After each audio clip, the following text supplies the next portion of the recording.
Xiaomi Indonesia masih dan terus melawak karena tidak memasukkan produk yang sangat bagus ke Indonesia sehingga nggak bisa dinikmatin sama orang Indonesia.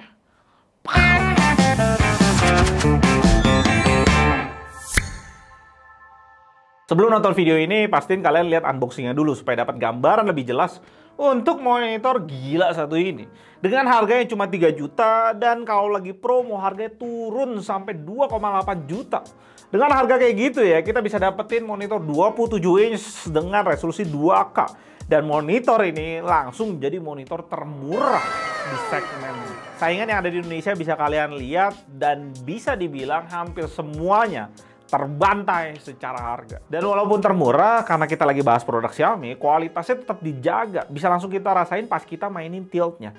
Kita nggak ngerasain ringkih di sini walaupun tipis. Cuma 0,7 cm monitornya. Tetap pede untuk maininnya, terutama kalau kita bandingin sama Philips 275 E2 FE yang lu agak kerasa bengkok sedikit pas maininnya. Karena Philips lebih tipis di 0,6 cm. Xiaomi potong build quality di beberapa tempat aja, kayak di lapisan bezel monitor yang agak sedikit goyang-goyang gitu. Dan standnya itu agak dibikin kopong. Jadi ya walaupun kualitas tiltnya mulus banget, kita tetap harus maininnya dengan dua tangan. Xiaomi juga nggak kasih kita VESA apapun, jadi nggak bisa lu pakai bracket yang ada di pasaran. Dan portnya juga bisa dibilang ini nggak lengkap karena kita cuma dikasih HDMI dan D-sub aja, yang dimana Philips sudah kasih kita DisplayPort.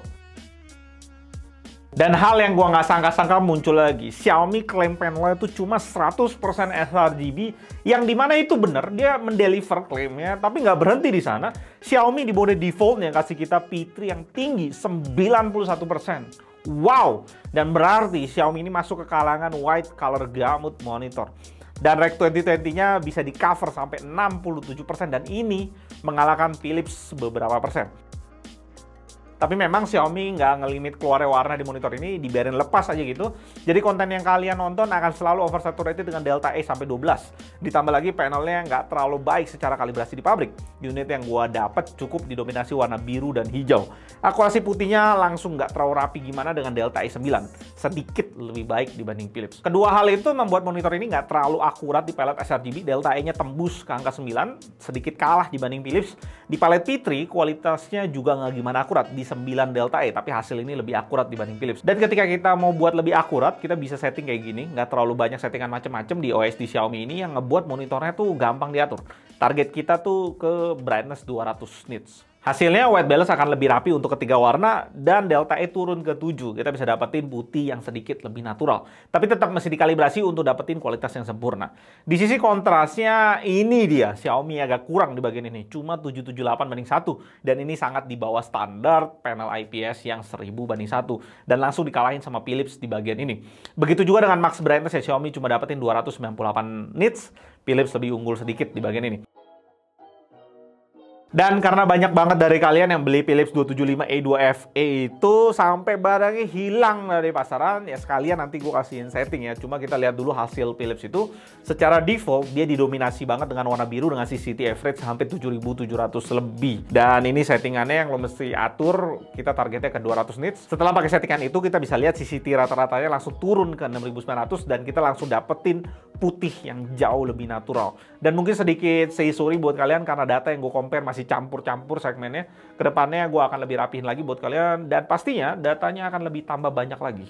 Akan lebih tambah banyak lagi.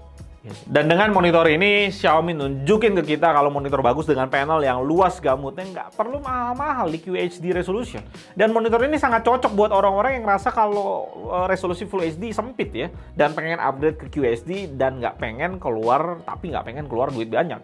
Atau buat orang-orang yang udah punya monitor gaming QHD 1440 pengen punya second monitor yang murah. Ini monitor ini jawabannya. Walaupun ya Xiaomi korbanin beberapa bagian dari monitor ini yang dimana semua itu masih sangat bisa kita terima. Dan dengan harganya beda sekitar 700.000 dengan Philips, ini tetap great deal. Monitor ini tetap gila. Walaupun memang Philips kasih kita no bezel, port yang lebih lengkap, ada VESA, kontrasnya juga jauh lebih baik ya. Nah, Xiaomi di 3 juta itu great deal karena murah banget. Philips di 3,7 juta itu juga bagus karena dia ada value no bezel nih. Dua-duanya punya posisi yang strategis karena kasih value yang bagus. Dan berikutnya tentunya gue mesti tes Dell S2721DS yang harganya sekarang udah melambung ke 4,2 juta. Ngomong-ngomong, brand lain kemana ya? Kayak nggak ada gigi sama sekali di segmen ini. Di sisi lainnya, kita tetap melihat Xiaomi tetap mau ngelawak terus dengan monitor termurah dan bagus kayak gini tuh dicuekin sama dia. Dan kayaknya cuma pasar China sana aja yang bisa menikmati monitor murah dan sebagus ini. Plus, di China sana Xiaomi kasih lu garansi 3 tahun full. Kalau kita ngomongin perang ya, Xiaomi di China tuh udah full force, tenaga penuh untuk pasar monitor. Indonesia takut, malah takut masukin. Padahal udah pasti menang. Sekali masukin, matanya hijau. Mau untung gede-gede numpang nama smartphone. Ya kasihan sih gue sama orang-orang yang mengaku dirinya Mi fans, tapi nggak diservis dengan baik sama brandnya sendiri yang dia fanin gitu. Dan saran gue, terus lakukan yang lu lakukan Xiaomi. Terus melawak sampai akhirnya pasar ini penuhi monitor-monitor yang sangat kompetitif. Mungkin nanti akan ada Huawei atau Realme yang masuk dengan lebih niat ya. Lu akan sulit sendiri pada akhirnya untuk penetrasi pasar, dan gua makin ada konten untuk dibahas. Gue Aldun dari GTD, sampai jumpa di video berikutnya.